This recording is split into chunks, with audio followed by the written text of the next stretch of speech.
Hi, hello, welcome. I'm Lethe, and according to Eastern European Standard Time, it's sometime past midnight, and something evil has been lurking in the dark. Time.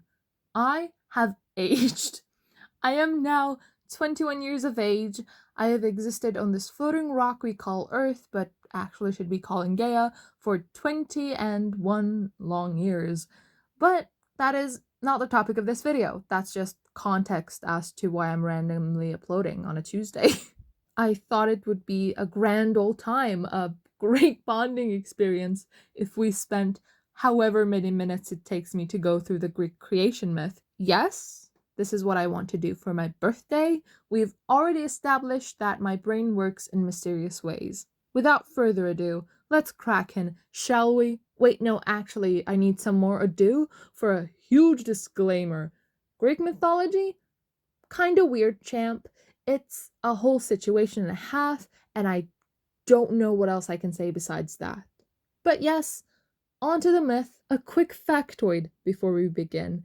It is believed that Hesiod's Theogony is the first Greek mythical cosmogony that is known at least, and is widely credited as being the source. However, bear in mind that it is extremely long and has a lot of characters in it. In the beginning, there was only chaos, the genderless, primordial void. Then, from this eternal darkness, emerged Gaia, the OG Mother Nature, the literal personification of the Earth, hence why I believe we should be calling our Earth Gaia, but whatever. After Gaia emerged, Erebos, the personification of darkness, and Nyx, the personification of night. Then, these two mated, if you will, and from their union sprung forth Aether and Hemera, the quote, upper sky the gods breathe, and the personification of day. Upon seeing that this was a thing, Gaia gave birth to Uranos, who is basically the sky, and since they were clearly meant to be, they also mated. Big yikes. From this oh so very lovely union came 3 sets of children, the 12 Titans, the Cyclops, and the 100-handed ones. However, you see, Uranus was neither a loving father nor a good ruler. After he saw what the Cyclops looked like, he yeeted them into Tartarus, a deep abyss / the underworld, because they were ugly. He did the same to the 100-handed ones as well. Mother Gaia was understandably pissed. How dare that man yeet her children and basically damn them to hell? Naturally, she started plotting, as one does. She called upon her first set of children, the Titans, with an obsidian sickle in hand and a killer plan. She basically tells them that their father deserved absolutely no rights, and that includes the right to have a humanoid form, and that, quote, one of you should kill him and then you can be the next ruler of the universe or whatever, I don't care, end quote.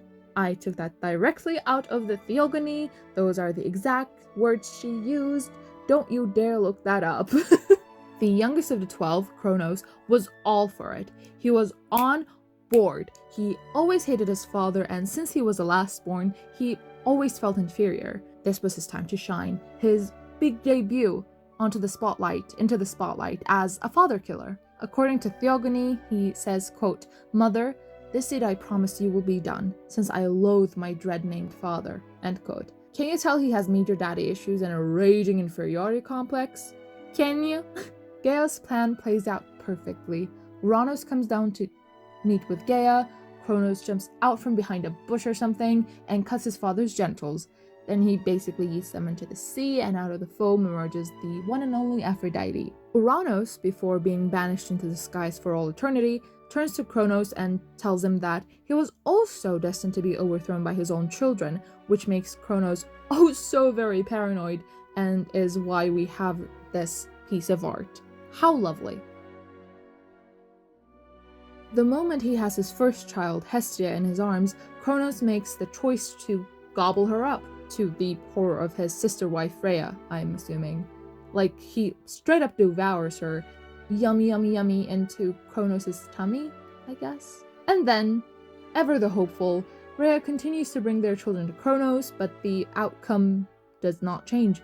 Demeter, Hera, Hades, Poseidon were all presented to Kronos on a silver fucking platter. For some reason, maybe as she watched him wipe his mouth after eating Poseidon, she's like, you know what?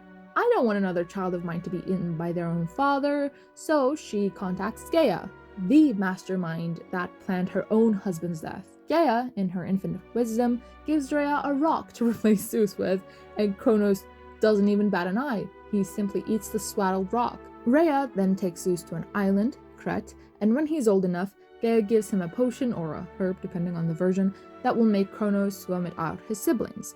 And that is basically the Greek creation myth, with the tiniest bit of spice and how the 10-year-long Titan War started. I sincerely hope you liked this little retelling. I really enjoy mythology, and I hope I could make it as interesting as I find it to be. Thank you so much for listening. I really, really appreciate it. And I hope you have a wonderful, lovely, magical day. Lethe out. Bye!